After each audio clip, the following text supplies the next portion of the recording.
Fragmento del libro Cien años de soledad de Gabriel García Márquez. El nuevo Aureliano había cumplido un año cuando la atención pública estalló sin ningún anuncio. José Arcadio II y otros dirigentes sindicales que habían permanecido hasta entonces en la clandestinidad aparecieron intempestivamente un fin de semana y promovieron manifestaciones en los pueblos de la zona bananera. La policía se conformó con vigilar el orden. Pero en la noche del lunes los dirigentes fueron sacados de sus casas y mandados con grillos de 5 kilos en los pies a la cárcel de la capital provincial. Entre ellos se llevaron a José Arcadio II y a Lorenzo Gavilán, un coronel de la Revolución Mexicana, exiliado en Macondo, que decía haber sido testigo del heroísmo de su compadre Artemio Cruz. Sin embargo, antes de 3 meses estaban en libertad, porque el gobierno y la compañía bananera no pudieron ponerse de acuerdo sobre quién debía alimentarlos en la cárcel. La inconformidad de los trabajadores se fundaba esta vez en la insalubridad de las viviendas, el engaño de los servicios médicos y la iniquidad de las condiciones de trabajo.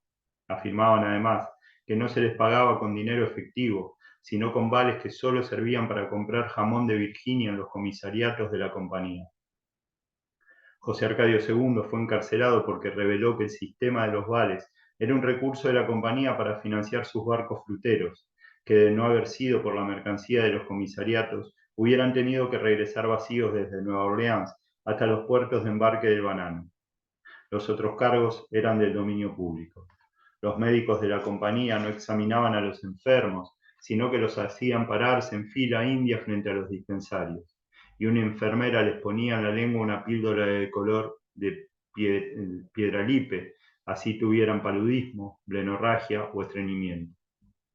Era una terapéutica tan generalizada que los niños se ponían en la fila varias veces y en vez de tragarse las píldoras se las llevaban a su casa para señalar con ellos los números cantados en el juego de la lotería.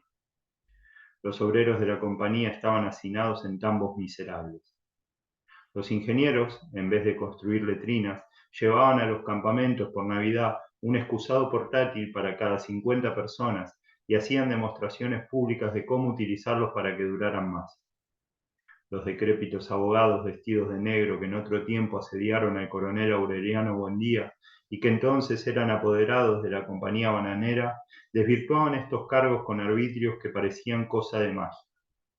Cuando los trabajadores redactaron un pliego de peticiones unánime, pasó mucho tiempo sin que pudieran notificar oficialmente a la compañía bananera. Tan pronto como conoció el acuerdo, el señor Brown enganchó en el tren su suntuoso vagón de vidrio y desapareció de Macondo junto con los representantes más conocidos de su empresa. Sin embargo, varios obreros encontraron a uno de ellos el sábado siguiente en un burdel y le hicieron firmar una copia del pliego de peticiones cuando estaba desnudo con la mujer que se prestó para llevarlo a la trampa.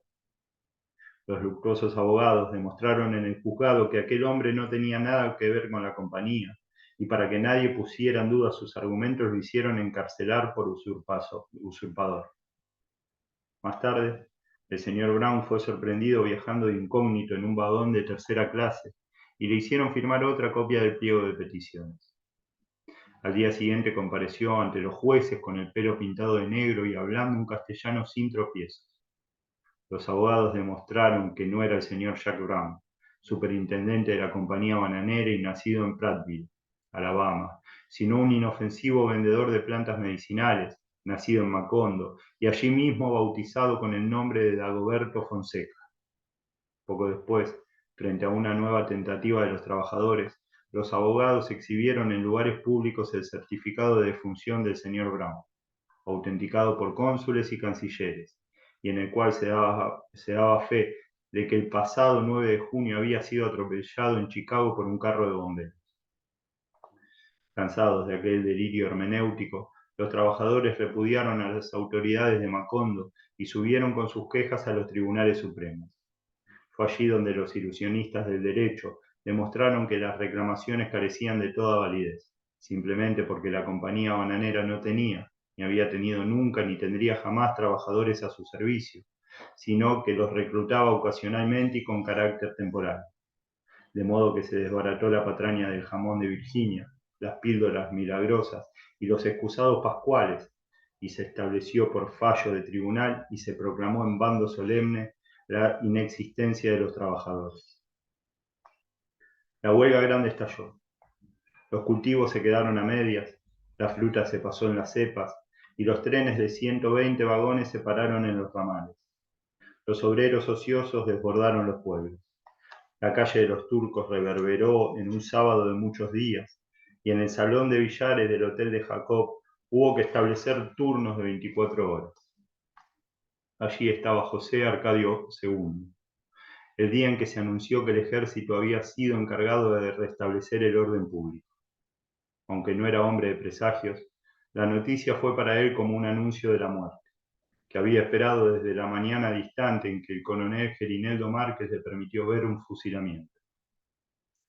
Sin embargo, el mal augurio no alteró su solemnidad. Hizo la jugada que tenía prevista y no erró la carambola. Poco después, las descargas de redoblante, los ladridos del clarín, los gritos y el tropel de la gente le indicaron que no solo la partida de billar, sino la callada y solitaria partida que jugaba consigo mismo desde la madrugada de la ejecución habían por fin terminado. Entonces se asomó a la calle y los vio. Eran 3 regimientos cuya marcha pautada por tambor de galeotes hacía trepidar la tierra. Su resuello de dragón multicéfalo impregnó de un vapor pestilente la claridad del mediodía. Eran pequeños, macizos, brutos. Sudaban con sudor de caballo y tenían un olor de carnaza macerada por el sol y la impavidez taciturna e impenetrable de los hombres del páramo.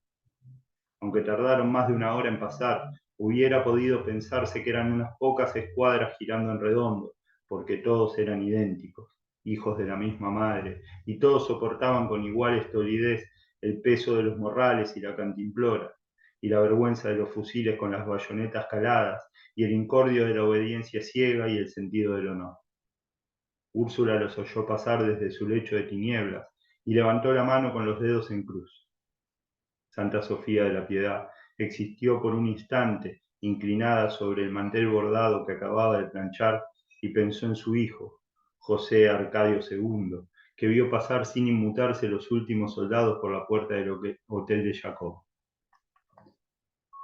La ley marcial facultaba al ejército para asumir funciones de árbitro de la controversia, pero no se hizo ninguna tentativa de conciliación. Tan pronto como se exhibieron en Macondo, los soldados pusieron a un lado los fusiles, cortaron y embarcaron el banano y movilizaron los trenes. Los trabajadores, que hasta entonces se habían conformado con esperar, se echaron al monte sin más armas que sus machetes de labor y empezaron a sabotear el sabotaje. Incendiaron fincas y comisariatos. Destruyeron los rieles para impedir el tránsito de los trenes que empezaban a abrirse paso con fuego de ametralladoras y cortaron los alambres del telégrafo y el teléfono. Las acequias se tiñeron de sangre. El señor Brown, que estaba vivo en el gallinero electrificado, fue sacado de Macondo con su familia y las de otros compatriotas suyos, y conducidos a territorio seguro bajo la protección del ejército. La situación amenazaba con evolucionar hacia una guerra civil desigual y sangrienta, cuando las autoridades hicieron un llamado a los trabajadores para que se concentraran en Macondo. El llamado anunciaba que el jefe civil y militar de la provincia llegaría el viernes siguiente, dispuesto a interceder en el conflicto.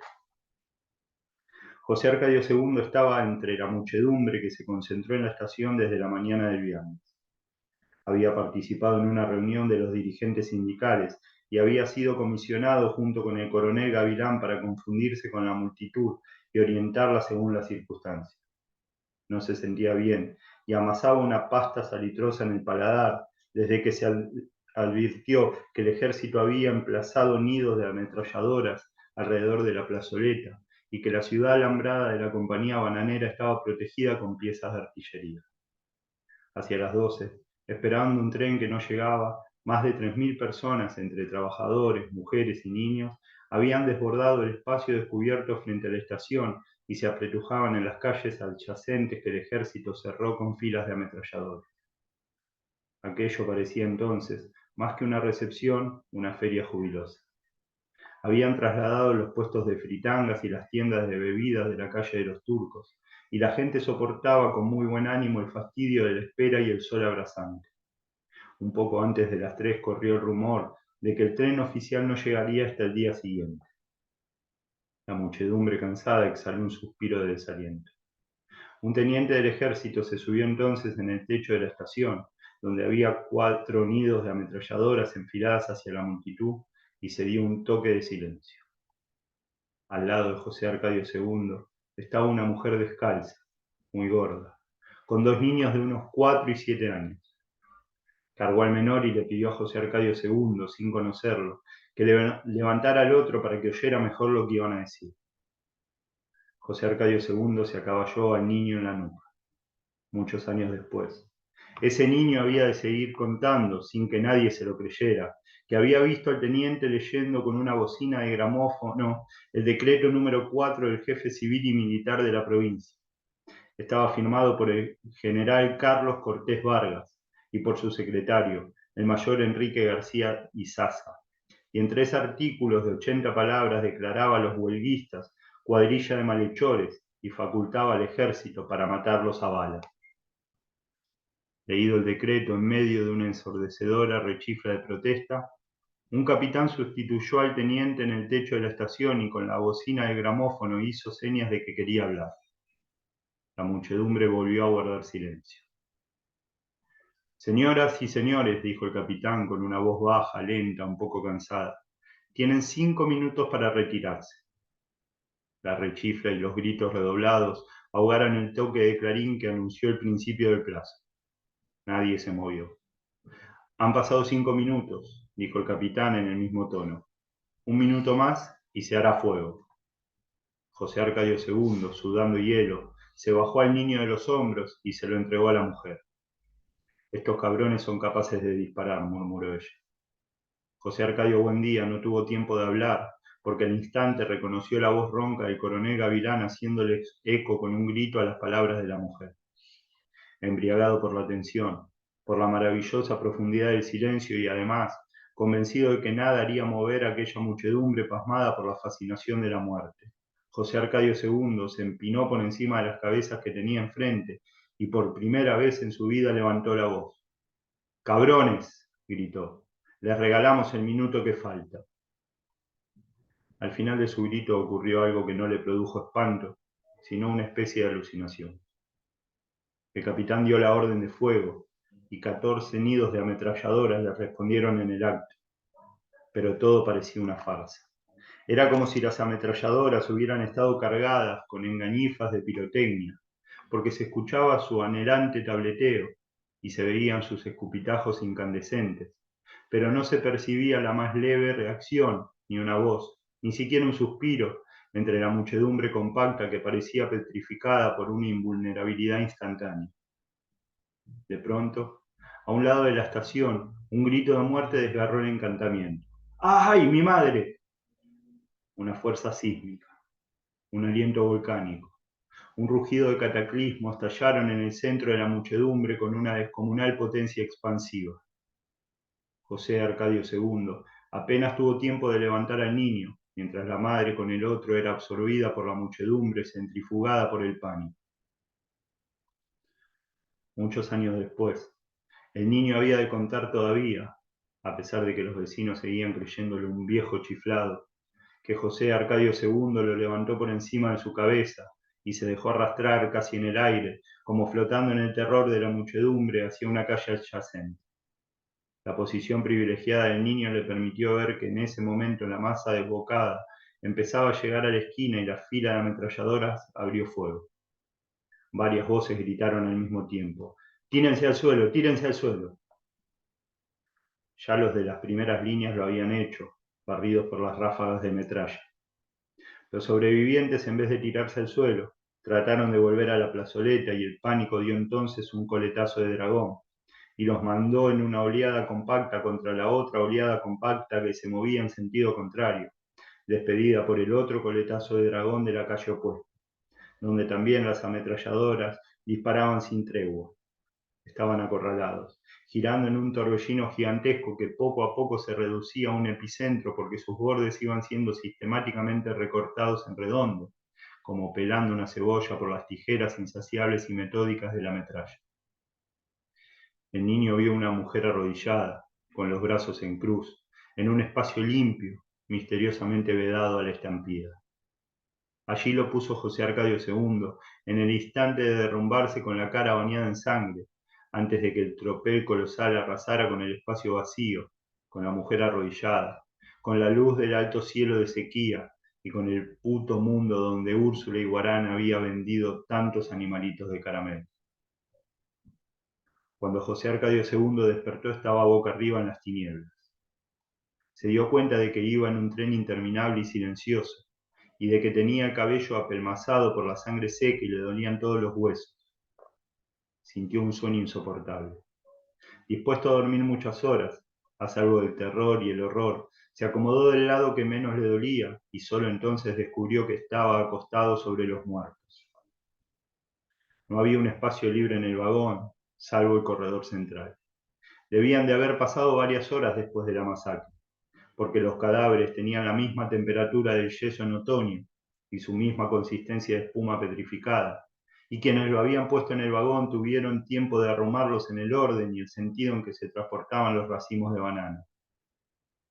Tratando de fugarse de la pesadilla, José Arcadio II se arrastró de un vagón a otro, en la dirección en que avanzaba el tren, y en los relámpagos que estallaban por entre los listones de madera al pasar por los pueblos dormidos veía a los muertos hombres, las muertas mujeres, los muertos niños, que iban a ser arrojados al mar como el banano de rechazo. Solamente reconoció a una mujer que vendía refrescos en la plaza y al coronel Gavilán, que todavía llevaba enrollado en la mano el cinturón con la hebilla de plata moreliana con que trató de abrirse camino a través del panto. Cuando llegó el primer vagón dio un salto en la oscuridad y se quedó tendido en la zanja hasta que el tren acabó de pasar. Era el más largo que había visto nunca, con casi 200 vagones de carga y una locomotora en cada extremo y una tercera en el centro. No llevaba ninguna luz, ni siquiera las rojas y verdes lámparas de posición, y se deslizaba a una velocidad nocturna y sigilosa. Encima de los vagones se veían los bultos oscuros de los soldados con las ametralladoras emplazadas. Después de medianoche se precipitó un aguacero torrencial. José Arcadio II ignoraba dónde había saltado, pero sabía que caminando en sentido contrario al del tren llegaría a Macondo. Al cabo de más de 3 horas de marcha, empapado hasta los huesos con un dolor de cabeza terrible, divisó las primeras casas a la luz del amanecer. Atraído por el olor de café, entró en una cocina donde una mujer con un niño en brazos estaba inclinada sobre el fogón. Buenos, dijo exhausto.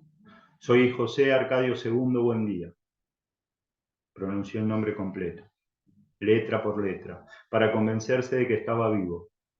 Hizo bien, porque la mujer había pensado que era una aparición al ver en la puerta la figura escuálida, sombría, con la cabeza y la ropa sucia de sangre y tocada por la solemnidad de la muerte. Lo conocía. Llevó una manta para que se arropara mientras se secaba la ropa en el fogón. Le calentó agua para que se lavara la herida, que era solo un desgarramiento de la piel, y le dio un pañal limpio para que se vendara la cabeza. Luego le sirvió un pocillo de café sin azúcar, como le habían dicho que lo tomaban los Buendía, y abrió la ropa cerca del fuego. José Arcadio II no habló mientras no terminó de tomar el café. Debían ser como 3000, murmuró. ¿Qué? Los muertos, aclaró él. Debían de ser todos los que estaban en la estación. La mujer lo midió con una mirada de lástima. Aquí no ha habido muertos, dijo. Desde los tiempos de tu tío, el coronel, no ha pasado nada en Macondo. En 3 cocinas donde se detuvo José Arcadio II, antes de llegar a la casa le dijeron lo mismo. No hubo muertos. Fragmento del libro 100 años de soledad de Gabriel García Márquez.